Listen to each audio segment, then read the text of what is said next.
This video will show you a review between Linkvertise and AdFly.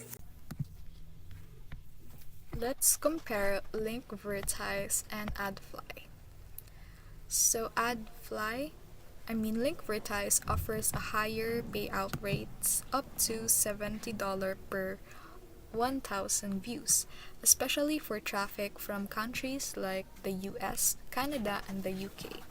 It provides various payment methods including PayPal and bank transfer with a minimum payout threshold of $10.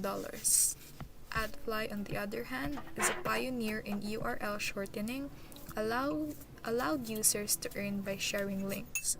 However, as of November 2022, AdFly ceased operation and merged with Linkvertise, redirecting all users to the latter.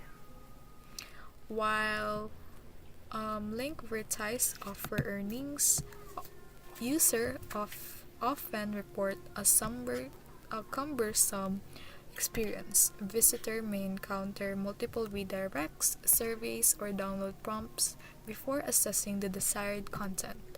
Some users have reported malware warnings when interacting with these links.